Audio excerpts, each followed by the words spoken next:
बिस्मिल्लाहिर्रहमानिर्रहीम।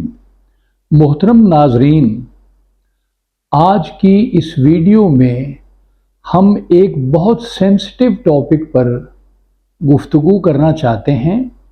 मुख्तलिफ महकमों को, मुख्तलिफ डिपार्टमेंट्स को, मुख्तलिफ इंस्टीट्यूशंस को बाज़ औक़ात अपने काम को चलाने के लिए कुछ लोगों को कॉन्ट्रैक्ट पर मुलाजिम रखना पड़ता है और ये मुलाजमत उनकी कई कई साल तक चलती रहती है और अल्टीमेटली वो कोर्ट में केस दायर करते हैं। अगर मरकज़ के मुलाजिम हैं तो वो फेडरल सर्विस ट्राइब्यूनल में चले जाते हैं, अगर वो सूबे के मुलाजिम हैं तो वो लेबर कोर्ट में आ जाते हैं और उन कवानीन के तहत ये मुकदमात दायर करते हैं और उनका क्लेम ये होता है कि चूँकि हमने काफ़ी अरसा काम कर लिया है लिहाजा अब हमें रेगुलर कर दिया जाए। पहले एक अरसे तक ये टेंडेंसी चली आती रही कि ऐसे कॉन्ट्रैक्ट मुलाजमों को ये कन्फर्म करते रहे, रेगुलर करते रहे, लेकिन अब 2022, 2023 और 2024 में जो अदालतों के फैसले आ रहे हैं उनमें मुख्तलिफ व्यू लिए गए हैं। हमारे सामने एक केस है vice chancellor agriculture university Peshawar बनाम मोहम्मद शफीक वगैरह। ये तकरीबन कोई 50 के करीब अपीलें थीं जिनको क्लब कर दिया गया और तमाम की तमाम सुप्रीम कोर्ट में फिक्स हो गई।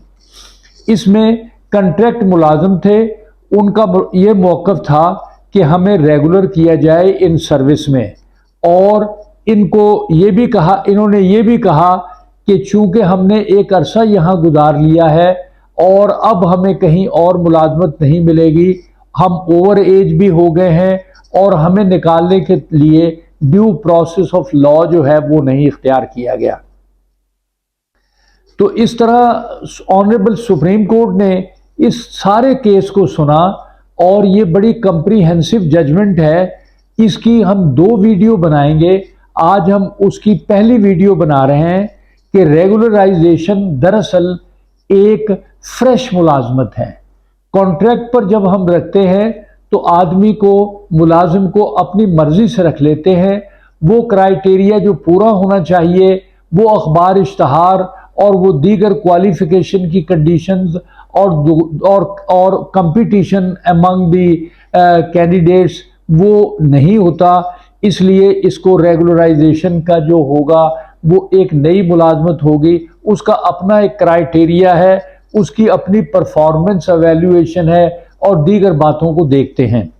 तो नाजरीन, जब ये केस कोर्ट में पेश हुआ तो उन्होंने कहा कि अगर किसी अदारे ने या महकमे ने अपने मुलाजमीन को रेगुलर करना है तो उसके लिए उनको एक मैंडेट होना चाहिए।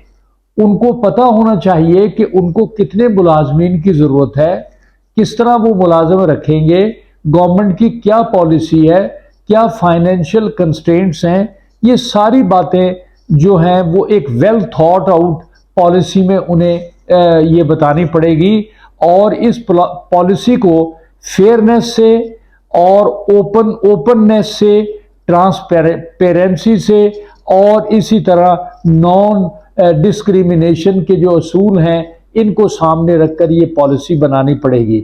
इसमें जो चीज़ देखते हैं वो ये है कि क्या फेयर असेसमेंट है, क्या क्राइटेरिया पर ये कॉन्ट्रैक्ट एम्प्लॉय रेगुलर होने के लिए जो आए हैं वो पूरे उतरते हैं और इनका जो प्रोसेस फॉर रेगुलराइजेशन है वो पूरा हो रहा है, परफॉर्मेंस एवेल्यूएशन इनकी ठीक है, क्या ये स्टैंडर्ड पर पूरा आते हैं, इनकी क्वालिफिकेशन बिल्कुल ठीक है या इनकी परफॉर्मेंस में कोई कमी रह गई है। सबसे ज़्यादा जो अहम चीज़ है वो बजट देखते हैं कि क्या इस महकमे के पास बजट मौजूद है। अगर बजट मौजूद है और वैकेंसीज मौजूद हैं तो फिर प्रॉपरली इसको एडवर्टाइज किया जाएगा और ये कॉन्ट्रैक्ट एम्प्लॉय जो हैं इनको मौका दिया जाएगा कि ये भी कानून के मुताबिक अप्लाई करेंगे और अप्लाई करने के बाद अगर उस प्रोसेस से, उस स्टैंडर्ड से, उस क्राइटेरिया से ये पूरे उतरते हैं تو इनको भी रखा जा सकता है। नेटशल हम ये बताना चाहेंगे कि इस जजमेंट में जिस चीज़ को वाज़े किया गया है वो ये है कि कंट्रैक्ट मुलाजिम जो हैं वो आर्जी होते हैं और वो एक क्राइटेरिया के तहत भर्ती नहीं होते, लेकिन जब रेगुलराइजेशन होती है तो उस रेगुलराइजेशन के तहत उनको बाकायदा एक स्टैंडर्ड से गुजरना पड़ता है, एक प्रोसेस से गुजरना पड़ता है और उस प्रोसेस के बाद ही उनको रखा जा सकता है। नाजरीन, ये हमारी पहली वीडियो है। इसके बाद इसी सब्जेक्ट पर हम चंद दिनों में एक दूसरी वीडियो बनाएंगे। बहुत शुक्रिया।